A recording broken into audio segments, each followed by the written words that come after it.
네, 지금 새벽 3시 이제 20분이 됐습니다.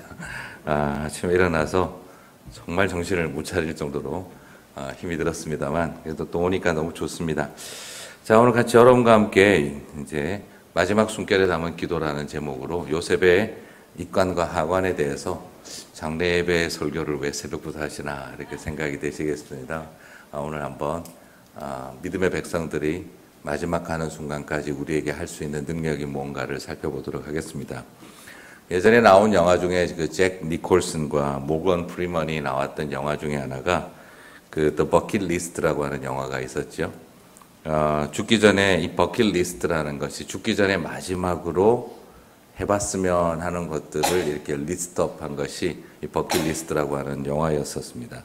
말기 암 환자로서 두 노인이 치료받기보다는 생의 마지막에 하고 싶었던 일의 목록을 적어놓고 그리고 그것을 다 이루어가며 이제 인생의 마지막을 마무리하는 그런 내용이었죠. 그 중에 적은 것들을 보면은 장엄한 광경 보기, 낯선 사람 도와주기, 눈물 날 때까지 웃어보기, 또 무스탕 셀비로 카 레이싱하기, 또 영구 문신 새기기, 스카이 다이빙하기, 로마 피라미드 타지마할 구경하기, 오토바이로 만리장성 질주하기, 세렝게티에서 호랑이 사냥하기, 최고의 미녀와 키스하기, 나중에 손녀와 키스였죠. 마지막으로 화장한 젤을 커피통에 담아서 전망 좋은 곳에 두기. 그것 때문에 르왁이라고 하는 커피가 알려지고 온 세상의 이 사양 고양이들이 죽을 고생을 하게 되는 계기가 되기도 했죠. 그래서 그 영화의 마지막 장면은 커피통에 화장한 애쉬를 이렇게 담아서 히말라야 산 정상에 갖다 놓는 전망 좋은 곳에 두기, 이게 마지막 버킷리스트를 이루는 그런 장면이 나오기도 했습니다. 근데 참 그걸 보면서 제가 생각이 들었던 것은 사람이 죽기 전에 하고 싶은 마지막 일 중에 하나는 생각보다 유치한 일들이 많구나. 별거 아닌 일인데 못 해봤던 일들이 참 많구나 하는 생각도 할 수가 있었어요. 그러나 어쨌든 그 영화의 결론은 그런 것을 하는 게 인생의 마지막 할 일이 아니라 사랑하는 일, 그리고 용서를 구하는 일, 죽기 전에 딸에게 찾아가서 용서를 구하고 아빠가 미안했다 하는 그 말 한마디 남기는 일, 그리고 손녀를 가슴에 안고 입을 맞추고 그리고 내가 너의 할아버지다라고 말해줄 수 있는 일.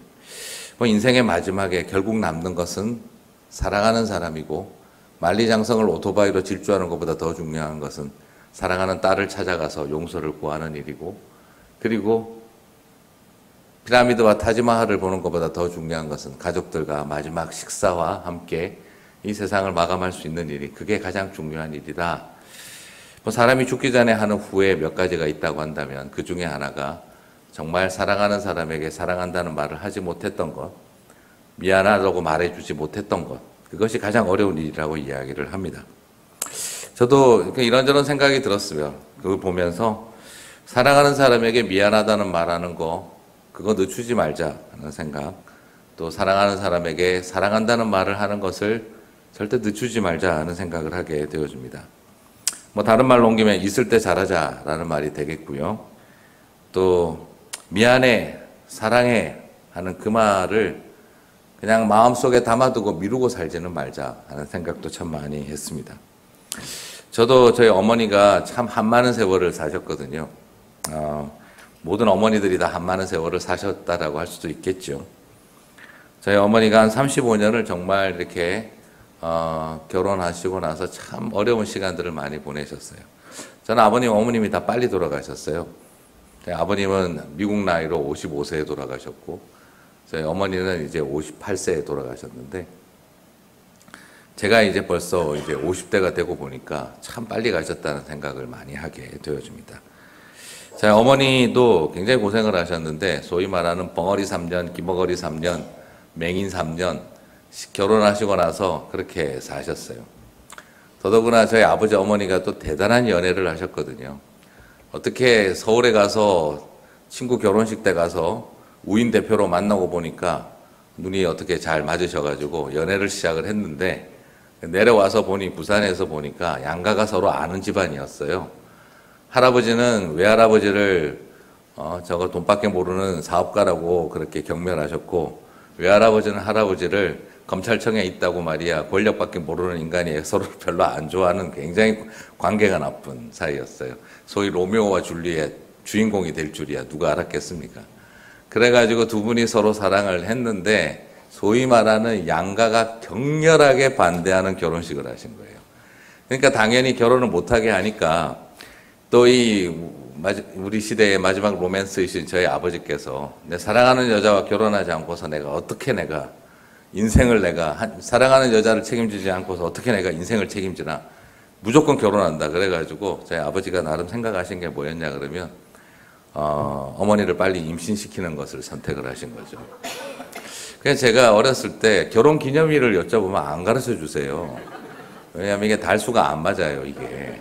그래가지고 또 저희 아버지 좀 대단하셨죠. 그래가지고 나중에 이제 결혼을 하겠다고 신부님을 찾아갔더니 이 죄 가운데 있는 결혼은 주례를 해줄 수 없다. 그래 거절을 당하고, 또 목사님을 찾아갔더니 양가가 동의하지 않는 결혼을 해줄 수 없다. 그래서 스님을 찾아갔더니 스님이 업보로다 이렇게 하시면서 뱃속에 있는 애가 무슨 죄요 이래가지고 결혼식 주례를 스님이 해주신 거예요. 그래서 절에서 스님 주례로 저희 아버지 어머니 그리고 옆에 친구 증인 딱 세우고 결혼을 하셨어요. 참, 그래가지고 결혼해서 들어왔으니 저희 할머니가 갯다나 반대하던 결혼 얼마나 저희 어머니를 싫어했겠습니까? 저희 어머니가 나름 교육심리학과를 공부하셨는데 저보고 그 이야기 하더라고요. 내가 배운 심리학이 나한테 하나도 적용이 안 되더라. 도무지 내가 감당이 안 되더라.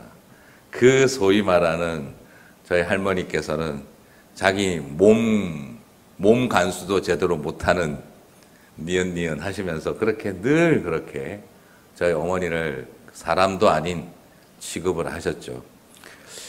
그래가지고 제가 태어났으니, 제가 또 태어났는데 그 많은 스트레스를 받고 태어났는데 제가 머리가 그렇게 컸다라 그러네요. 그래가지고 애가 안 태어나왔대요.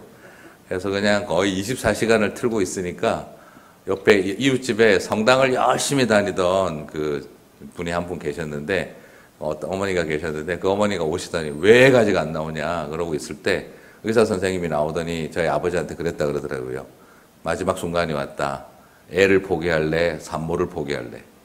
제가 그 상황까지 간 거죠.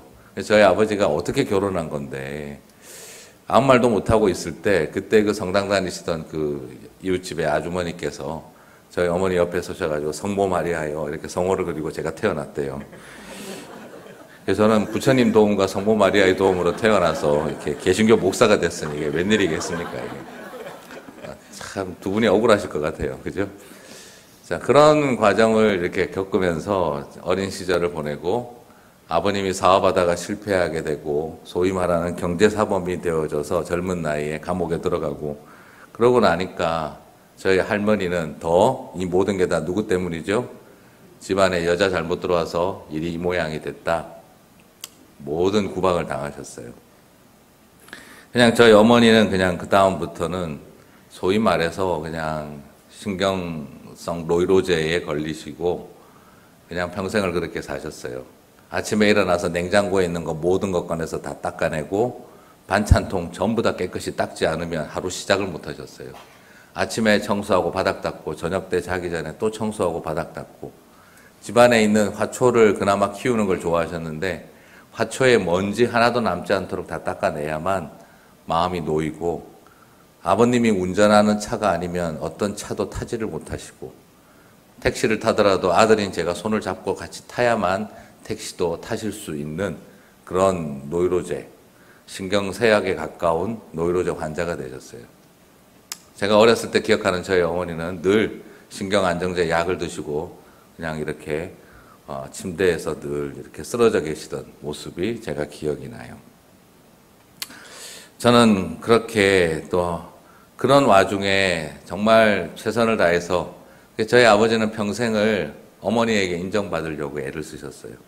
돈만 벌면 그 돈 가지고 가서 할머니, 할아버지 갖다 드리고 인정받고 싶으셔서 참 애를 쓰셨어요. 그리고 돈 좀 벌면 땅을 할아버지 이름으로 사가지고 땅 잡아드리고 그걸 통해서 인정받으려고 참 많이 애를 썼어요.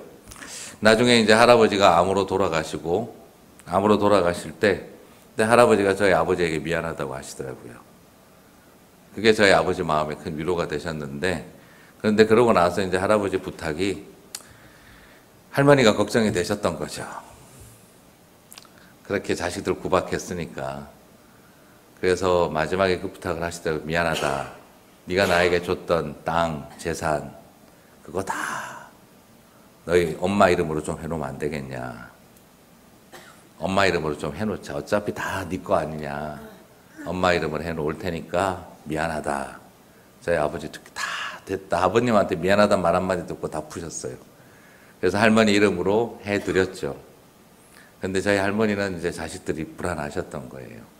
그러다가 그때 저희 아버지가 사업하다 망했어요.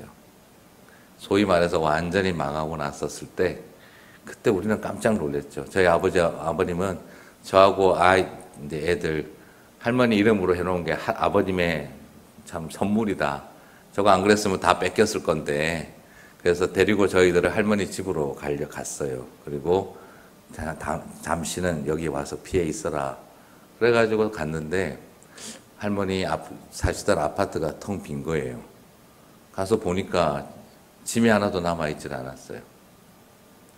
내려와서 물어보니까 사모님 다 이사 가셨다고 서울로. 저희 아버지가 너무 놀라시더라고요. 이리저리 연락을 해보고 나중에 저희 아버지가 아셨어요. 저희 아버지가 해드렸던 모든 재산을 다 캐시아웃 하셔가지고 서울로 가셔서 아파트 아주 비싼 데 2군데 잡으시고 떠나버리신 거예요. 그때 저희 아버님의 마음에는 평생에 씻을 수 없는 상처였던 어머니가 버린 자식이다 하는 그 상처를 가슴에 안고 사셨어요. 그리고 저희들 데리고 해운대 달동네에 슬레이트 지붕, 한 지붕 4가족 밑에 들어가서 저희들이 이제 망한 온 집안에서 다 쫓겨난 생활이 시작이 되어졌죠. 참 그때 사람이 서로 관계가 깨지면 그렇게까지도 가는구나 하는 걸 저는 봤어요. 저희 할머니가 아버님에게 너무 많은 돈을 요구하셨죠. 할아버지 살리고 싶으셨기 때문에 투병하실 때. 그때 종업원 임금 월급들도 다 막 어떤 때는 요구하실 때 어머니 이거는 나중에 드릴 테니까 이거는 우리 직원들 월급이에요. 그렇게 해도 그때마다 할머니가 좀 하셨던 악담이 있었어요. 옛날 어르신들 좀 말 거칠게 하신 때 있잖아요. 너희 연놈들도 나중에 암 걸려 죽어라 이것들아 맨날 그러셨어요. 저희 아버님도 간암으로 돌아가시고 어머니도 뇌종양으로 돌아가셨는데 저희 아버님 돌아가실 때 할머니가 오셨더라고요. 그때 저희 아버님이 돌아 누우시더라고요. 그리고 나서 저보고 말씀을 하셨어요. 병주야 저기 오신 여사님 집에 가시라 그래라. 아버지 왜 그러시냐고 그랬더니 할머니가 여사라니 하고 또 화를 내셨어요. 그래서 저희 아버님이 돌아 앉으시더니 그러더라고요. 암 걸려 죽으라면서요. 어머니 원대로 되셨는 거 확인하러 오셨습니까? 아들 암 걸려 죽을 테니까 좋으시겠습니다. 다시는 오지 마세요 하고 돌아 누우시더라고요. 저는 그때 너무너무 마음이 아프고 괴로웠었어요. 사실 저희 할머니는 오래 사셨어요. 93세에 돌아가셨어요. 제가 그 장례식에 갈 자신이 없었어요. 제가 그 할머니 장례식에서 울 수 있을지 자신이 없었어요. 여동생들이 저를 붙잡고 그 이야기를 하더라고요. 오빠 우리 가야 돼? 그래도 가야지. 근데 제가 마지막 할머니하고 관계를 회복하는 시간이 있었는데 사실은 그때 너무너무 힘들었던 시간들이었어요. 사실 그래서 저는 아마 노인 사역을 잘 못하지 않을까라고 생각이 될 정도였었으니까요. 어쩌면 제가 그래서 더 청년 사역에 열심히 했던 것 중에 하나가 어른들하고 관계하는 것을 별로 좋아하지를 않을 정도로 마음에 상처들이 굉장히 많았어요. 근데 사실 더 힘들었던 것은 저희 어머님 돌아가실 때 그때는 와서 미안하다 한마디 해주셨으면 했어요. 한번 찾아와서 한 번쯤은 미안하다 그 말씀만 해주시면 좋을 텐데 저는 둘째 여동생은 태어날 때부터 그냥 몸이 이렇게 꼬여서 태어났을 정도였었으니까 얼마나 제 여동생은 태어날 때 엉덩이부터 나왔어요. 의사가 왜 이렇게 됐는지 그만큼 받았던 스트레스가 저희 어머니가 너무 컸었어요. 그래서 저는 저희 할머니가 한 번쯤은 와서 미안하다 하실 줄 알았어요. 근데 끝까지 안 오시더라고요. 그래서 저는 어머님 장례 치를 때 뭐라고 설명할 수 없는 분노 때문에 제가 눈물이 나지가 않았었어요.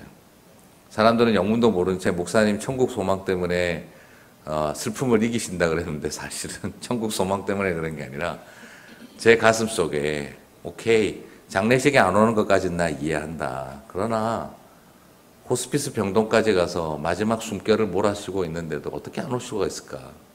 저는 그게 개인적으로 용서가 되지가 않았어요. 그래서 저는 할머니 장례식 갈 자신이 없었던 거죠. 왜 찾아와서 좀 더 미안하다 일찍 말해주지 않았을까? 용서하고 용납받고 사랑한다고 말하고 사랑받으면서 사는 게 인생인데 무슨 자존심이 뭐가 그렇게 중요할까? 그거 미안하다 한마디 하는데 우리가 어떻게 끝장이 나는 것도 아닌데 왜 그러고 우리가 살았을까? 용서받지 못한 채 살아가는 짐을 어떻게 하려고 그럴까? 생을 마감하고 가는 일이 쉬운 게 아닌데 저는 나중에 저희 어머니 옆에서 계속 그 이야기만 했어요. 어머니 찾아오든 찾아오지 않든 미안하다 말을 하든 안 하든 그냥 어머니 다 용서하고 가세요. 천국까지 지옥 갖고 갈 수는 없잖아요.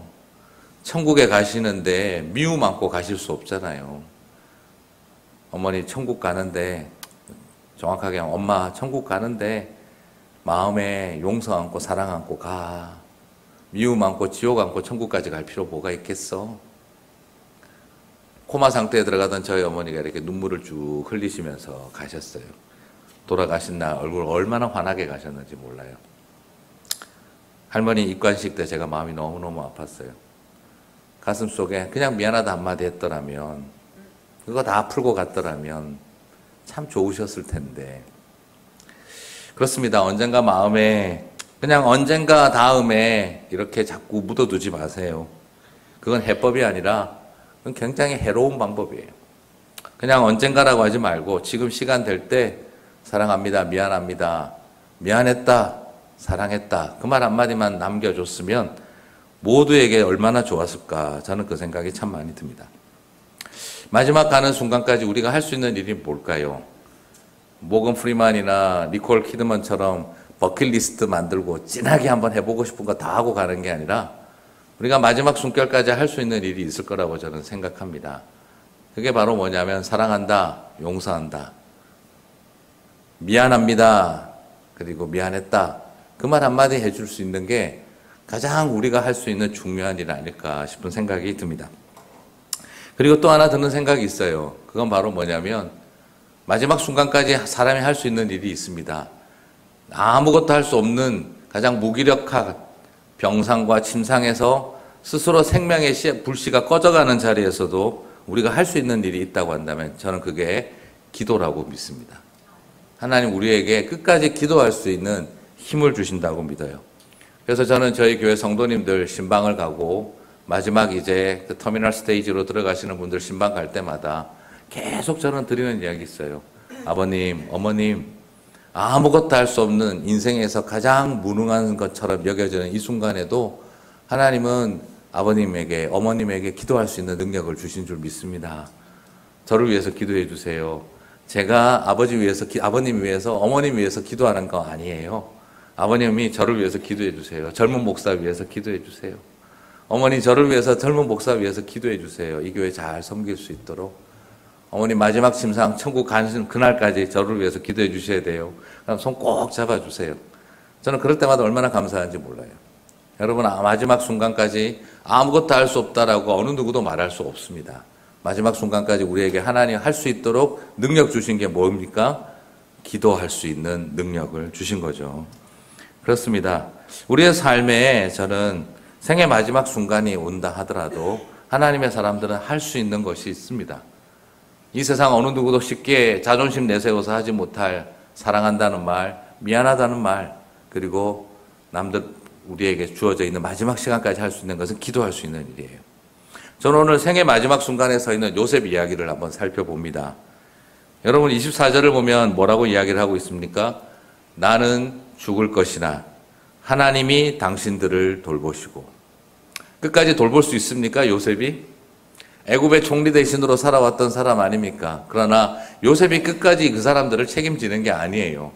요셉은 분명하게 알고 있습니다. 나는 죽을 것이나 나는 떠날 것이나 그러나 하나님이 여러분을 인도하시리라. 이집트라고 하는 남의 땅에 와서 요셉의 백 믿고 들어왔습니다. 그죠? 총리 대신이었던 프라임 미니스터였던 요셉의 백 믿고 들어왔어요. 그러나 요셉의 백으로 끝까지 갈 수 있는 게 아닙니다. 소위 말해서 이것은 하나님이 돌보시지 않으면 안 된다는 걸 요셉은 잘 알고 있어요. 자신이 가족들을 돌볼 수 있었던 것도 자신의 능력 때문이 아니었다는 걸 알고 있습니다. 하나님께서 나를 먼저 보내셨을 뿐이라는 것을 요셉은 알고 있었던 거죠. 철저하게 요셉은 내가 했다라는 생각이 아니라 하나님이 하셨습니다. 그리고 하나님이 하실 것입니다. 라는 것에 대한 분명한 소망을 가지고 있었어요. 요셉은 떠나면서 내가 할 일이 아니다. 나는 이제 죽을 것이나 그러나 하나님이 여러분을 인도하실 것입니다. 이것에 대한 철저한 하나님 중심의 믿음을 가지고 있었던 것을 발견하게 되어지죠. 사랑하는 성도 여러분, 마지막 여러분이 이 땅을 세상을 떠날 때 자녀들에게 뭘 남길 수 있겠습니까? 아들아, 세이빙 어카운트에 6피겨, 5피겨 꼽아놨다. 그게 우리가 아이들에게 줄 수 있는 마지막 유언이라면 슬픈 거죠. 그 말 못 해준다고 해서 부끄러워하는 것도 슬픈 것입니다. 여러분, 저희 교회 장로님 한 분이 그 이야기 하시더라고요. 한 어르신 40년 동안 그 재정 관리하던 거 본인이 한 20년을 맡으셨대요. 20년 동안 맡아서 그 어르신이 미국 이민 와가지고 재정을 얼마나 아끼고 관리를 해가지고 자녀들에게 그 하나 있는 아들에게 남기고 갔는지 자기는 봤대요. 근데 저보고 하신 말씀이 뭔지 아십니까? 그 어르신이 40년을 관리했던 어카운트 아들에게 넘겨주고 2년 만에 날리는 거 봤다 그러시더라고요. 그거 보고 나서 본인은 결론 내렸대요. 자식 키워봐야 소용없다. 네. 그 사람 처음 만났을 때 너무 멀쩡한 줄 알았대요. 근데 아니더라는 거예요. 네. 우리 장로님들이 요즘 저희 보고 하시는 말씀이 있어요. 자, 요즘 젊은 사람들 보면 말이야. 자식들 그냥 옹냥옹냥 떠받들고 살아요. 아이고, 나도 그랬지. 장로님 뭐 해주고 싶은 말씀 없어요? 결론이 있어요. 목사님 뭐예요? 키워봐야 소용없다. 그게 결론입니다. 네, 이럴 줄 알았더라면 그 결론을 요즘 얻고 있습니다. 그 이야기를 하시더라고요. 그래서 젊은 사람들 모아놓고 하시는 말이 키워봐야 소용없으니 신앙생활 열심히 하도록이나 시켜. 다 소용없어. 골프 열심히 가르쳤더니 취미생활밖에 안 되더만. 바이올린 열심히 가르쳤는데 교회에서 봉사도 안 해요. 피아노 열심히 가르쳤는데 치지도 않아. 하시는 말이 결국은 남는 게 뭐냐? 키워봐야 소용없다. 그 이야기 하시더라고요. 지금 마음으로 겉으로는 급격하게 고개를 끄덕이지 못하지만 가슴으로 급격히 공감하시는 분들이 여기 꽤 계신 것 같다는 생각을 해봅니다. 아유, 어떤 분은 그 이야기 하시더라고요. 제가 신방 가서 우리 아들이 하버드를 나오고 막 너무 좋아하시더라고요. 나중에 가서 아유, 아들을 하버드 보내셨는데 어떻게 잘 지내시냐고 했더니 나중에 하시는 말씀, 얼굴도 못 봐요. 그러시더라고요. 그래서 저보고 그 다음 하신 말씀이 뭔지 아세요? 하버드 안 가도 되니까 같이 LA에서 얼굴 보고 살 수 있는 뭐 다 필요 없어요. 내 아들 하버드 나왔다는 거 자랑거리밖에 없어요. 그 이야기 하시더라고요. 제가 그 이야기 듣고 나서 되게 슬펐어요. 어쩌면 우리의 마음속에 있는 이 복잡한 생각들이 있는 거죠. 여러분, 1세가 성공해서 2세가 잘 할 수 있을까? 별로 그렇지 않은 것 같아요. 네. 그리고 우리 장로님들하고도 우스갯소리를 그래요. 1세가 짓고 2세가 쓰게 하자, 건물 막. 제가 우리 장로님도 요즘 하시는 말씀, 2세가 안 쓸 것 같다고 결론을 그 이야기 하시더라고요. 결국 우리 희망이었지, 2세들이 쓰기는 뭘 써요. 이 이야기 하시더라고요. 얘들 나중에 교회 줘도 안 한다 그럴걸요. 이렇게. 팔고 딴 데 갈걸요. 이러고 웃으시더라고요. 그럼 어떻게 할까요? 이러니까. 지금 우리 있는 젊은 사람들, 교회 잘 나오게 하는 일에 최선을 다해서 씁시다. 그거지 뭐, 2세들이 쓸 것 같지 않아요. 이러시더라고요. 그냥 이게 우리의 마음속에 우리는 뭔가 다 할 거라고 생각을 하고 있는데 이런 거 해주면 나중에 잘할 거라고 생각하는데 근데 마지막에 결국 해야 할 일은 그냥 우리가 다음 세대를 위해서 기도하는 일이에요. 물론 건물 지어주고 또 우리 지금 있는 뭐 2세들이 쓸 걸 기대해서가 아니라 지금 있는 우리 중고등학생들, 우리 젊은 청년들, 우리 2세 청년들, 얘들이 잘하도록 지금 좋은 환경 제공해 주는 것으로 만족해야지 나중에 얘들이 이거 쓸 거다, 책임져 줄 거다 별로 기대 안 돼요. 오히려 우리가 해야 할 소중한 일이 있다고 한다면 하나님 앞에 엎드리고 기도 심어주는 일이에요. 정말 기도 깊게 심어주자. 정말 기도를 깊게 심어주자. 마지막 숨결까지 우리가 마지막 호흡을 담아서까지 할 수 있는 일은 기도해 주는 일이다. 맞습니다. 어머니와 아버지가 소위 말해서 에미와 에비라고 불리우는 사람들이 마지막 숨결과 호흡을 담아서 심어놓은 기도는 결코 땅에 떨어지지 않을 줄 믿습니다. 예전에 얼마 전에 저희 교회에서 한 젊은 가장이 세상을 떠났어요. 4살 된 딸과 1살 된 아들 남겨놓고 백혈병으로 혈액암으로 세상을 떠났어요. 그때 젊은 아내를 두고 베풀지 못한 사랑, 정말 가족들이 온 힘을 다해 도왔고 최선을 다했는데 온갖 고통을 참으며 최선을 다해줬고 또 혈소판을 나눠준 누이가 있고 그렇게 열심히 온 가족들이 했는데 결국 그 형제가 떠났어요. 그때 그 장례식에 제가 대표 기도를 하러 가게 됐는데 무슨 기도를 해야 될지를 모르겠더라고요. 눈앞에 지금 오늘 무슨 일이 있는지도 모르는 4살짜리 딸과 엄마 품에 안겨있고 있는 엄마가 우니 영문도 모르고 덩달아 울고 있는 1살짜리 아들을 쳐다보고 있으니까 그 옆에서 혈소판 나눠주게 돼서 고마워하던 그 누이 얼굴 쳐다보니까 그리고 자식 먼저 가는 모습 쳐다보고 울고 계시는 우리 집사님 권사님 얼굴 쳐다보니까 뭘 기도를 해야 될지를 모르겠어요. 도대체 마지막까지 우리 크리스가 뭘 했을까요? 크리스는 뭐 하려고 와서 이렇게 젊은 날 갔을까요? 아무것도 못하고 이렇게 떠나가는 아들을 아무것도 못했는데 막 그냥 슬퍼하는 우리 권사님들 쳐다보면서 제가 마음을 뭐라고 해야 될지 모르겠더라고요.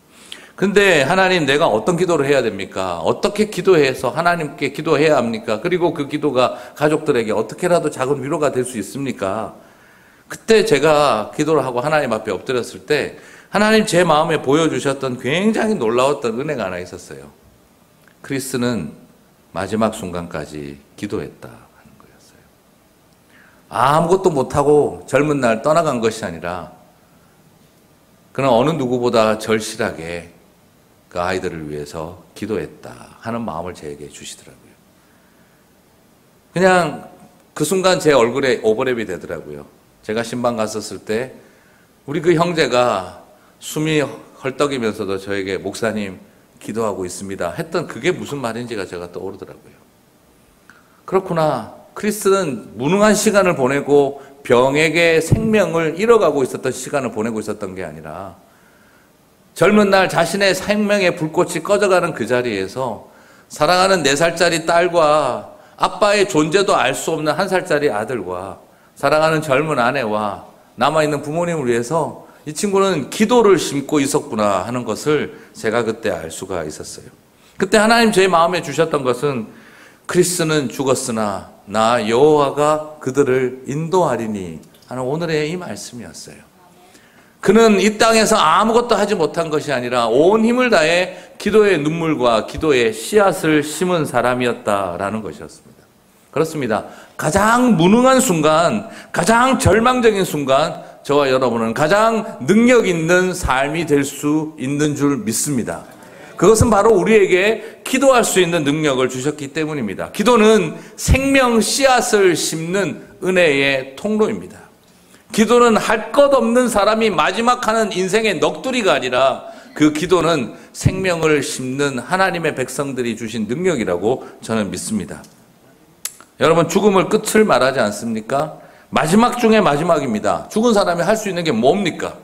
죽어있는 몸뚱아리, 소위 말해서 시신이라고 말하는 그 시신을 가지고 할 수 있는 일은 아무것도 없습니다. 죽음은 마지막 중에 마지막이요, 완전한 무능의 자리로 우리를 이끌어갑니다. 하지만 믿음의 백성에게는 끝이 아닙니다.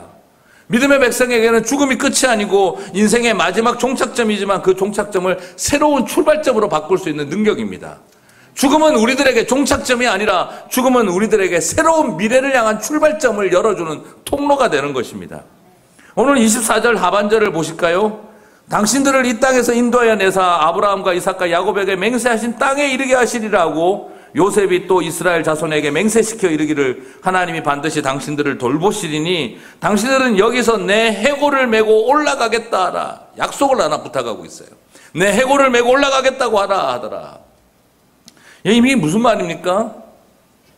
요셉은 죽으면서도 자신의 몸을 시신을 기증하고 있는 겁니다. 뭘 위해서요? 언약의 땅으로 돌아갈 증표가 되게 해달라고 부탁을 하고 있어요. 여러분, 솔직히 말씀드려서 그 당시 요셉의 지위와 돌아가시는 총리 대신의 파워, 정치적인 파워라고 한다면 야, 내 시신을 내 열조들의 무덤에 묻어다오 하면 어떻게 될까요? 당연히 하겠죠, 그죠? 그리고 실제로 요셉이 어떻게 했습니까? 아버지 야곱 이스라엘의 장례식을 어디다 했습니까? 막벨라 굴을 찾아가서 우리 아브라함과 이삭과 야곱이 묻혀있는, 아브라함과 이삭이 묻혀있는, 할머니 할아버지 조부님들이 묻혀있는 그곳에 자기 아버님 시신을 모시고 갔지 않습니까? 총리 대신 요셉이. 그래서 어디가 막벨라 굴이 있는지 지도도 다 알고 있어요. 그가 죽으면서 나도 내 아버지가 묻혀있는 막벨라 굴에 묻어다오 하면 당연히 온 이집트 사람들이 국가 장례로 모시고 가서 거기 묻어줬을 거예요. 그런데 요셉은 그 요구를 하지 않습니다. 그의 유언은 무엇입니까? 미라를 만들어놔도 좋으니 내 시신을 여기 이집트에 두었다가 내 백성들이 400년 뒤에 약속의 땅으로 돌아갈 때 이 해골을 메고 돌아가게 해다오. 그것이 그가 남긴 유언이었습니다. 죽음으로 끝을 낸 것이 아니라 그는 자신의 몸뚱아리를 평생 해골로 남아서라도 내 백성들이 언약의 땅으로 돌아가게 하는 언약의 징표가 되도록 만들었던 것이 그게 바로 요셉의 결단이었습니다. 죽어서도 죽지 않았던 사람, 말라 비틀어진 미라가 된 해골을 갖고도 이스라엘 백성들로 하여금 자신들의 신앙의 정체성을 회복하고 약속의 땅을 꿈꾸게 하는 도구가 되겠던 것, 그게 바로 요셉의 죽음이었습니다. 이 요셉의 죽음은 그래서 종착점이 아니라 또 다른 출발점을 낳았던 것을 보게 되어집니다. 사랑하는 성도 여러분, 아무것도 할 수 없는 순간에도 아무것도 할 수 없는 미라의 몸으로도 400년 뒤의 일을 준비할 수 있는 것, 그게 믿음의 백성에게 주어진 마지막이었습니다. 여러분, 재산과 권력이 400년을 갈 수 없습니다. 그러나 한 사람이 심어둔 기도는 400년 뒤를 움직입니다. 요셉의 이 기도는 400년 뒤에 출애굽의 역사로 응답받았습니다.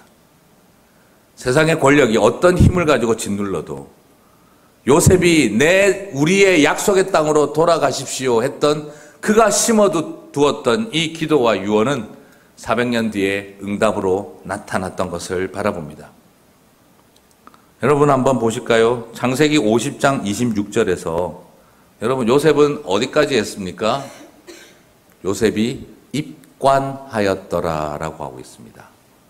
애굽에서 입관하였더라. He was put in a coffin in Egypt라고 되어 있어요. 그냥 그는 입관만 했어요. 그러면 여러분, 그의 장례식은 언제 끝이 났을까요? 창세기 맨 끝짝에서 요셉의 입관식이 나옵니다. 그리고 그의 하관 예배는 400년이 지나서 광야 생활 40년이 지난 다음 500년이 거의 지난 뒤에 그는 장례식을 치릅니다. 놀랍게도 여호수아서의 맨 끝장인 24장 끝절인 33절 바로 앞에 32절 출애굽과 그리고 여호수아 가나안 정복이 다 끝나고 12지파에게 땅 분배 다 끝난 32절에서 그렇게 말합니다. 요셉이 비로소 장사되었더라. 여러분, 저는 이것을 바라보면서 굉장한 큰 감동이 있었습니다. 이스라엘 자손이 애굽에서 가져온 요셉의 뼈를 세겜에 장사하였으니. 창세기 50장 26절, 창세기 맨 끝에서 우리는 요셉의 입관 예배를 보았습니다. 그리고 그의 하관 예배는 여호수아 24장 23절 맨 끝절에서 바로 500년 뒤가 되어지는 그 시에 이후에 그의 장례 예배가 드려집니다. 무엇을 말합니까? 110세에 죽어서 입관을 하고 500년이 흐른 세월 뒤에 그는 비로소 장사되었더라라고 정리하고 있습니다. 죽음조차 마지막으로 끝내지 아니하고 도래할 하나님의 나라와 응답의 역사를 앞둔 그 자리로 이끌어갔던 것을 보게 되어집니다. 여러분, 창세기는 독특합니다. 빛이 있으라 생명의 시작으로 시작하여 창세기의 마지막은 요셉의 입관 예배로 끝이 납니다. 생명과 죽음으로 끝이 납니다. 그러나 창세기의 끝은 죽음이 아니었습니다. 바로 여호수아의 약속의 땅이 회복되는 그날까지 그의 퓨너럴 서비스는 연기되고 있었던 것을 보게 되어집니다. 오늘 이것을 통해 우리에게 주고 계시는 메시지는 무엇일까요? 이 세상의 하나님의 백성들의 끝은 끝이 아니라는 것입니다. 사랑하는 성도 여러분, 오늘 저는 이제 말씀을 맺으면서 그 이야기를 드리고 싶습니다. 개인적으로 아버지하고 어머니가 빨리 돌아가셨습니다. 저희 아버지는 꿈이 뭐였냐 그러면, 이상하게 저희 아버지가 그렇게 교회를 힘들게 나갔는데요, 사업 다 망하고 교회를 가셨잖아요. 근데 가시는 교회마다 싸움이 생겼어요. 저보고 물어보시더라고요. 병주야, 내가 교회를 가서 싸움이 생긴 거니 아니면 모든 교회가 싸우는 거니? 가는 교회마다 분쟁이 생겼어요. 네. 오중석 목사님 여기 워싱턴 오시고 날씨가 이상해졌죠. 네. 오 목사님 떠나고 나서 LA도 날씨가 이상해졌어요. 네. 지금 갑자기 지금 아사달과 아사녀가 되신 기분인데, 제가 나중에 천이라도 하나 사모님 짜주시면 LA 가서 걸어놔야 될까요? 자, 어쨌든, 그런 일들이 터지니까 저희 아버지가 굉장히 당황해 하시더라고요. 그래서 그럴 때마다 목사가 중요하다, 그런 생각을 하셨고, 제가 신학교를 가니까 저희 아버님이 인생에 내가 딴 거 필요 없고, 내 인생 마지막 가는 날까지 이 아들내미 이거 목사 제대로 만들어야 되겠다, 그 생각을 하셨고, 그 중에 하나가 유학 보내는 거였어요. 그래서 저한테 늘 이야기하셨습니다. 병주야, 제발 좋은 목사 되라. 그리고 부탁하자. 내가 내 인생의 모든 것을 걸어 내가 너 유학 보내서 공부시킬게. 앞으로 내 남아있는 삶은 좋은 목사, 너를 좋은 목사 만들고, 또 젊은 목사님들 너무너무 외롭고 상처받지 않도록 해서 좋은 목사 만드는 게 내 인생의 마지막 길이 될 거다.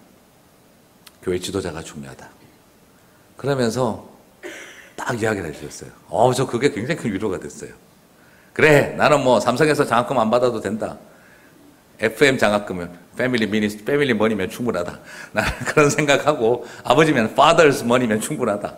Father's scholarship이면 충분하다. 저는 막 그런 생각하고 너무 좋았어요. 네, 여러분, 그러다 보니까 시간이 흘러가니까 어떤 생각이 드냐 그러면, 내 뒤에 하나님이 계신다는 생각이 아니라 하나님 아버지가 계신다는 게 아니라 우리 아버지가 계신다는 생각이 더 많이 남더라고요. 그런 저희 아버지가 가난 말기 환자가 됐어요. 저 정말 열심히 기도했어요. 근데 기도하는데 어느 날 하나님 제 마음에 굉장한 도전을 주셨어요. 이 아버지가 살아야 할 이유가 뭐니? 굉장히 부끄럽지만 저 안에 있는 욕심, 우리 가정의 현실, 저는 뚜렷한 이유를 잘 대지를 못했어요. 근데 저희 아버지는 저는 병에 걸려서 마지막 돌아가실 때 저는 제대로 뭘 못하신, 정말 그때도 제가 생각했던 게, 암 환자로서 돌아가시는 모습이 너무 힘들었어요. 근데 이제 참 감사했던 건 저희 교회 청년들이, 제가 저희 교회 청년들을 참 열심히 섬겼더니 이 청년들이 저한테 참 고마웠었나 봐요. 뭔가 감동을 주고 싶었나 봐요. 그래서 교회 청년부에서 그 아버님 투병하고 돌아가시는 와중에 제가 이틀은 지방에 울산에서 부산까지 마산까지 가서 밤을 새웠거든요. 그래서 운전하던 제 차는 사이드 밀러가 좀 달아 있었어요. 왜냐하면 너무 힘들어가지고 하루 종일 사역하다가 밤에 울산에서 마산 내려가서 밤을 새고 아버님 돌봐드리고, 또 새벽에 차 타고 마산에서 울산까지 올라가고, 사실 몇 번 죽을 뻔했어요. 한참 가다가 이렇게 뭐가 따라라락 소리가 나길래 딱 보니까 제가 그 부마고속도로 중앙분리대를 이렇게 사이드 밀러로 때리고 지나가는 일이 몇 번 있었어요. 하나님 살려주신 거죠. 제가 그 덕택에 지금 여기 와 있는 거고요. 근데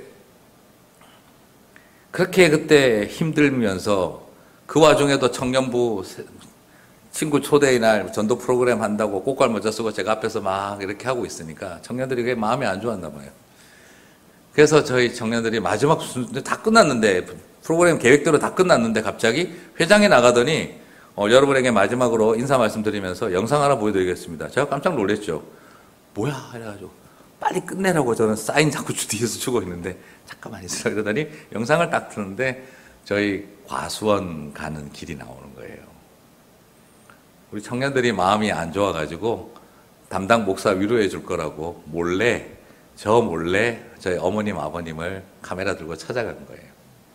찾아가서 우리 목사님 어떤 분이셨느냐 물어보고, 그때 제가 강도사였을 때인데 강도사님 어떤 분이었느냐 물어보고, 마지막 이런저런 뭐 눈물 난 이야기들 다 빼고 마지막으로 아들과 며느리에게 해주시고 싶은 말이 있으세요? 이렇게 물어보니까 저희 아버님이 눈물을 흘리시더라고요. 이게 꼭 마지막 유언 같습니다. 이러면서 웃으시면서 하는 말이, 아들아, 며느라, 참 좋은 시아버지 되고 싶었고 좋은 아버지 되고 싶었다. 네 엄마가 시아버지 사랑을 못 받고 살아오지 않았냐. 그래서 나는 너한테는 좋은 시아버지가 뭔지 가르쳐주고 싶었는데 어떻게 될지 잘 모르겠더구나. 예쁜 옷도 사주고 싶었고 며느리하고 데이트도 자주 하고 싶었는데 하나도 못하고 가서 너무 아쉽다. 그리고 아들아, 내 너를 좋은 목사 만들어주고 싶었다. 그런데 돈도 없고 건강도 없고 이제 살기도 어렵겠다는 생각이 드는구나. 그래도 내가 할 수 있는 일이 뭘까 생각했더니 기도하는 일이더라. 죽는 날까지 기도하마. 내 죽는 날까지 기도하마. 그리고 한참 우시더라고요. 저는 그 교회 청년들에게 지금도 너무 감사해요. 제 아버님 유언을 듣게 해줬으니까. 그러고 나서 저는 이제 다 아버님 돌아가시고 참 어려운 싸움들이 시작됐어요. 말하기 긴 세월들. 그런데 어느 날 갑자기 한 3년 지나고 났나요? 갑자기 연락이 온 거예요. 연락이 와서 학교에서 연락이 왔어요. 제 신학교에서. 과장님 웬일이세요? 이랬더니 학생과 과장님이 오셔서 웬일이세요? 했더니 아유 강도사님 좋은 소식이 있습니다. 뭐예요? 이러니까 그 서울에 있는 저 용인에 있는 향상교회가 유학생을 선발을 한다네요. 장학생을 교수님들에게 추천 의뢰를 했습니다. 교수님들이 다 추천해서 나중에 그거 뽑히면 교수로 받아주겠다고 하는 교수회의 사인을 받은 거예요. 그래서 그런데요. 그런데 목사님이 마지막 뽑는 5명 중에 들어갔습니다. 그러니까 빨리 서류 꾸며가지고 보내세요. 학교로. 그러는 거예요. 언제까지 보낼까요? 그러니까 이틀 뒤에 보내면 된다고. 이분들이. 그래서 놀래가지고 작업을 하려고 하는데 다시 전화가 온 거예요. 교수회가 끝났는데 뭐 다 아시니까 목사님 뭐 학생들 다 아니까 최종 목사님이 2명 중에 1명으로 뽑히셨습니다. 그럼 어떻게 하면 되나요? 학교로 보내지 말고 그 2명 중에 1명, 2명이 뽑아서 그 최종 1명 선정은 그 교회가 하기로 했기 때문에 교회로 서류를 보내세요. 그러더라고요. 그래서 교회로 서류를 보내고 제가 앉아서 가서 인터뷰를 했어요. 근데 인터뷰할 때 저는 그렇게 이야기했어요. 공부하고 싶고 유학은 하고 싶은데 교수 되고 싶은 생각은 없고 목회를 하고 싶습니다. 저는 당연히 그러면 제가 안 될 거라고 생각을 했어요. 그리고 저랑 같은 경쟁하신 분이 신학교 다닐 때 저랑 같이 이렇게 공부하던 분인데 그분은 정말 학자 스타일이에요. 저는 목회 스타일이고 난 당연히 그분이 될 거라고 생각을 하고 일본 선교 갔다 왔어요. 근데 갔다 와서 보니까 제가 장학생으로 뽑힌 거예요. 그리고 저를 미국 유학을 보내셨는데 그 당시 파격이었습니다. 매달 2,500불 그리고 100% 투이션. 삼성에서도 그렇게 안 보내줄걸요. 네. 저에게 5년 장학금을 그렇게 받고 돌아오면 학교 교수 자리가 보장되어 있는 정말 대한민국에서 몇 명 안 되는 목사가 돼버린 거예요. 소위 말하는 초대형 교회 목사님 아들 아니고서 불가능한 일들이 저한테 일어난 거예요. 그리고 나서 제가 유학을 갈 때 그 생각이 들더라고요. 내가 공부 열심히 하고 인정받는 보람이 있구나. 근데 하나님 제 뒤통수를 딱 때리시더라고요. 네가 잘났다고 생각하냐? 니에비가 마지막까지 기도한 거다 그러더라고요. 저는 그때 굉장히 많은 충격을 받았어요. 저에게 지금 막내 아들이 있는데 제 막내 아들은 오티즘, 자폐를 가진 아이예요. 자폐 아이를 가진 부모들의 모임 이름이 뭔지 아세요? One month more. 한 달만 더 살았으면 좋겠다는 뜻이에요. 자폐 아들은 마지막 순간까지 적응을 해야 하거든요. 발달장애 아이를 가진 엄마들의 모임이 한 달만 더 하는 모임이에요. 그냥 부모들은 한 달만 더 살았으면 좋겠다는 거예요. 저희 아내하고도 그런 이야기 했어요. 근데 같이 나눴던 이야기는 뭐냐면 우리가 한 달 더 사는 게 중요한 게 아니라 한 달이라도 더 우리는 기도하자. 저는 분명히 믿습니다. 저희 아버님의 마지막 기도를 하나님이 들어주셨던 것처럼 저희 아이를 위해서 제가 할 수 있는 가장 능력 있는 시간은 저는 기도하는 일이라고 저는 믿습니다.